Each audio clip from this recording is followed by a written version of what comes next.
Leeds cricket test में आज decisive दिन, चौथा दिन है और 3 दिन में तकरीबन 1100 रन बने हैं, 22 विकेट गिरे हैं, 4 सेंचुरियां बनी हैं, एक 99 का स्कोर है, बहुत पार्टनरशिप्स हैं छोटी बड़ी, और बैटिंग फ्रेंडली विकेट नजर आया पूरे मैच में।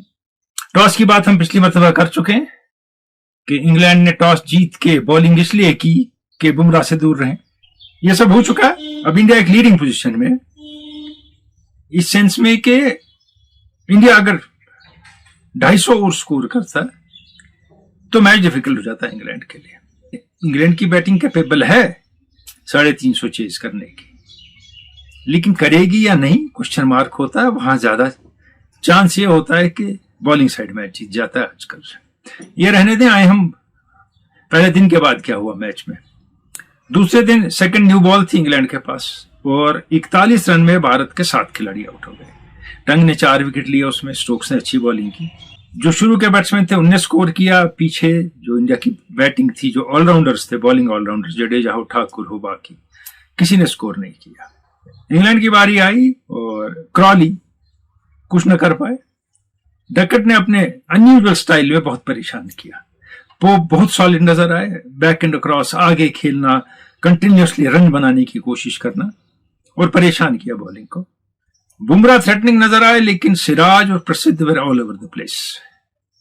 वो कोई लेंथ नहीं पकड़ पाए, उनकी बॉल में कोई खास मूवमेंट नहीं थी, और पार्टनरशिप अच्छी हो गई डकट की और पोप की। रूट जल्दी निकल गए, उसके बाद हैरी ब्रुक आए और कंटिन्यूसली अपने शॉट खेलते गए। 110 या 12 बॉलों में उन्होंने 99 का स्कोर किया टेस्ट मैच में, तो इससे पता चलता है कि ही वाज फ्लॉलेस। फील्डिंग के जाने बाद में आएंगे। इस दौरान जडेजा बड़ी देर से इंट्रोड्यूस हुए और शार्दुल ठाकुर को बॉलिंग ही नहीं मिली पूरी इनिंग में, 4 या 5 ओवर।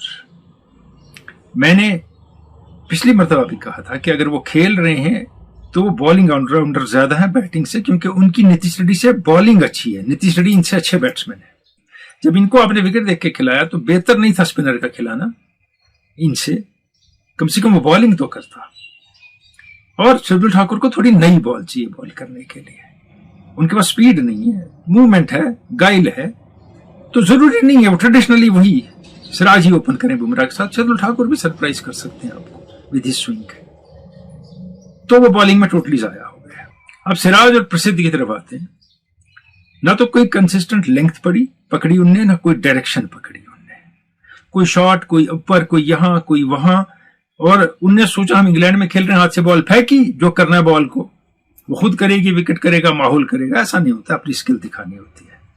इसमें भी आज कहेंगे सिराज के बहुत एज निकले, बाकी चीजें हुई, हाफ चांसेस आए उनकी बॉलिंग पे, लेकिन बॉलिंग थ्रेटनिंग नजर नहीं आई। सिर्फ बुमराह है, उनकी इनवर्ड मूवमेंट बहुत अच्छी रही, अच्छी बॉलिंग उन्होंने की और उनको शॉर्ट स्पेल्स में कैप्टन ने इस्तेमाल किया।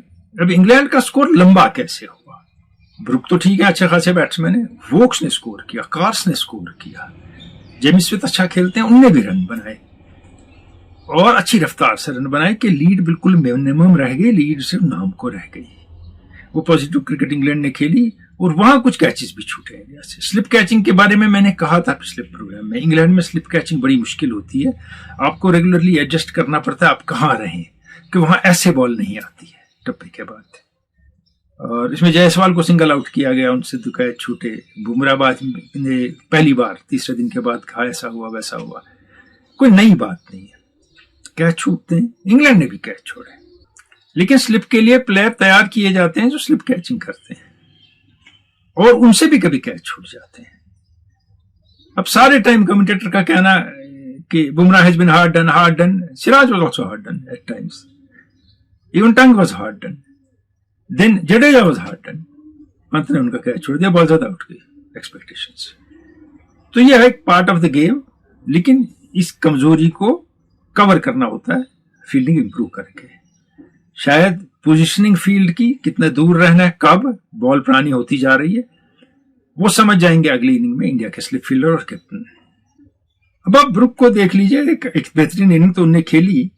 99 पे वो एक वाइड बॉल को ड्राइव करने गए थे प्रसिद्धि की, वो मिस हो गई उनसे, और उसके बाद एक शॉर्ट बॉल को उनने हुक कम पुल कुछ किया और बॉल नीचे रखने की कोशिश की, तो बॉल एज पे लगी। अगर वो ऊपर मारने की कोशिश करते शायद कनेक्ट हो जाता, ग्राउंड के बाहर जाती। अच्छी तरह ट्रैप हो गए, शार्दुल ठाकुर ने कैच पकड़ा। बात कहने की वो नहीं है। आज के जमाने के बैट्समैन का तरीका क्या है, उसके लिए 99 हो या 29 हो, वो अपने खेलने का तरीका नहीं बदलता है। कोई और बैट्समैन होता या एक पीरियड पुराना होता 10 साल पहले का, तो बैट्समैन इस बॉल को डक करता, मैं 99 पे वाइड बॉल को छोड़ देता, मैं नहीं खेलूंगा। आज का बैट्समैन ही ज्यादातर ही lives by sword dies by sword, ऐसा ही खेलते हैं। तो हम उनको कह नहीं सकते ये क्या कर रहा है, रिवर्स स्वीप पे क्यों आउट हो गया। जब वो रिवर्स स्वीप पे रन बनाता है, रिवर्स स्वीप पे आउट भी होगा कभी कभी, वो अब उसके रिpertoire का हिस्सा है। इंडियन बॉलिंग में मैंने बात कही कि वेवर्ड रहे फास्ट बॉलर बुमराह के बगैर। जडेजा को बहुत लेट इंट्रोड्यूस किया, जब वोक्स की पार्टनरशिप जम गई कार्से के साथ, 50+ हो गई।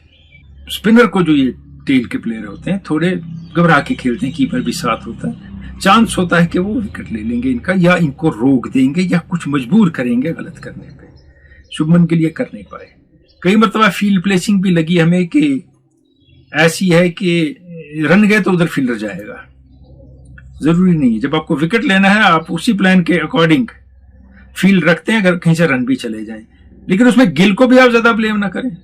क्यों? क्योंकि बॉलर्स ने किसी प्लान के तहत बॉलिंग ही नहीं की, सिवाय किसी हद तक जडेजा ने और बुमराह ने, और कोई एक्सपेरिमेंट नहीं किया बॉलिंग के साथ शुभमन गिल ने, वही लगे रहे। अब सेकंड इनिंग इंडिया को जो मिली वो देर से मिली शाम को। नॉर्मली 4-5 विकेट गिर जाते हैं कुछ टीमों के ऐसे में, घबराहट में। कोई घबराहट नहीं हुई इंडियन टीम को। जायसवाल जल्दी आउट हो गए, शायद जायसवाल पे 2 कैचेस का बोझ बहुत था। हालांकि जो ब्रुक का कैच उन्हें 83 पे छोड़ा, 16 रन के बाद ब्रुक आउट हो गए। और उसके बाद सुदर्शन ठीक नजर आए, टाइमिंग द बॉल वेल, अच्छा खेल रहे हैं, ठीक है। विकेट भी ऐसा है, कंडीशन भी ऐसी है, बॉलिंग भी ज्यादा अच्छी नहीं है, टंग के बगैर कोई बॉलर इंप्रेशन नजर नहीं आया दूसरी इनिंग में। और वोक्स तो टोटली आउट ऑफ शॉट्स, न स्पीड न मूवमेंट न कुछ। बहुत देर के बाद टेस्ट खेल रहे हैं, अगले टेस्ट में होंगे या नहीं डाउटफुल है, क्योंकि लगता नहीं है अगर ऐसी कंडीशन मिली इससे कुछ 10-20% बेटर भी बॉलर्स के लिए कि वो विकेट ले पाएंगे। उनको इससे 50% बेटर बॉलिंग कंडीशन चाहिए फास्ट बॉलर के लिए आज के फॉर्म में, जैसा 19 मैच में दिखा है, टू टेक विकेट्स। लेकिन वैसा रिस्क लेगा नहीं इंग्लैंड, क्योंकि बुमराह है, और फिर उसमें सिराज भी चमक सकते हैं, प्रसिद्ध भी चमक सकते हैं। आज का दिन, चौथा दिन बहुत अहम हो जाता है। अगर इंडिया स्कोर टी तक ठीक ले गया, कम विकेट गिरे हों, तो इंग्लैंड फंसता है मैच में। लेकिन इंडिया के पास एक परेशानी भी है, कितने स्कोर पे डिक्लेयर करें। कि इंग्लैंड की बैटिंग लाइनअप का जो खेलने का तरीका, अगर चल गए बैट्समैन, तो वो दिन में 370 भी चेज कर लेंगे इजीली, 380 भी बना लेंगे। तो कहां रोकें और उनको कितना मौका दें। लेकिन अगर मैच जीतना है तो थोड़ा इवन चांस देना पड़ता है अपोजिट टीम को कि they go for win, in that they lose wickets. अब कितना सेफ गिल और गंभीर खेलते हैं हम नहीं कह सकते, लेकिन मौका है इंडिया के पास to put England under pressure. और इंडिया ये भी जानता है कि अगर टॉप 2 और खिलाड़ी गिर गए, कोलैप्स पहली इनिंग में 41 रन पे 7 विकेट गिरे थे आगे पिछले, हो सकता है। अब बात हो रही है सेना कंट्रीज में किसने विकेट लिए, सेना वेना, ये जो भी नया ड्रामा है, चलिए। अगर इंडिया का, पाकिस्तान, श्रीलंका, बांग्लादेश का खिलाड़ी साउथ अफ्रीका, ऑस्ट्रेलिया, इंग्लैंड और न्यूजीलैंड में विकेट लेता है फास्ट बॉलर, और हम उसको उसकी बड़ी अचीवमेंट मानते हैं, तो बड़ी बात नहीं है। इन मुल्कों के फास्ट बॉलर अपने मुल्क में कितने विकेट लेते हैं, कितने मैचेस में, वो मैटर करता है, जहां कंडीशन तो उनको सपोर्ट नहीं करती हैं। जैसे डेल स्टेन यहां आया, ran through India and Pakistan every side. Malcolm Marshall, Holding Robert side, they ran through every side in this batting condition, spinning conditions. वो मैटर करती है ग्रेटनेस। जहां आपको सपोर्ट मिल रहा है कंडीशन का, वहां आप विकेट लें, वो भी आसान नहीं है, तो वो बात नहीं बनती। तो इसलिए ये बात जब की जाए तो सोचा जाए, कपिल देव की ग्रेटनेस को चैलेंज ना किया जाए। जैसे शास्त्री ने कहा वो कुछ नहीं थे, या उनसे तो बुमराह बहुत अच्छा बॉलर है। कपिल देव ने कितने विकेट इंडियन इस कंडीशन में लिए हैं और किन साइड्स के साथ लिए हैं। अहमदाबाद में 9 विकेट भी नहीं मिली है बैटिंग कंडीशन में। पाकिस्तान के साथ 10 से ज्यादा विकेट चेन्नई में लेके मैच जिताया है, और उसमें आसिफ इकबाल की टीम के खिलाफ। तो इतनी आसानी से आप कपिल देव को साइडलाइन नहीं कर सकते। हाँ, अगर बोर्ड ने की अलग बात है, लेकिन अब प्लेयर भी मजाक पे आ जाए तो ये सही नहीं लगता। और आखिरी में एक बात कहना चाहूंगा पिछले वीडियो के नीचे कुछ कमेंट्स मैंने देखे कि आपको मॉड्यूलेशन का सॉफ्टवेयर यूज नहीं करना चाहिए। मुझे इस बिजनेस में, इस काम में 35 साल हो गए हैं और मैंने 35 साल में कोई सॉफ्टवेयर अपनी आवाज के लिए इस्तेमाल नहीं किया। मैंने नेचुरल आवाज में उम्र भर बोला है, हजारों प्रोग्राम किए हैं, मुझे कभी जरूरत नहीं पड़ी और अब पड़ेगी। ये शायद आपकी कुछ गलतफहमी है। और एक और साहब ने लिखा कि आपने डब किया आवाज। ये डायलॉग नहीं है कि बोला रुका, दूसरे ने बोला तो डब होगा। मैं रवानी में बोल रहा हूं, इसको मैं कैसे बोल के बाद में आवाज पे डब करूंगा? यह है पॉसिबल? और उतना टाइम है मेरे पास, उतना सॉफ्टवेयर, उतनी मशीनरी है मेरे पास? नहीं।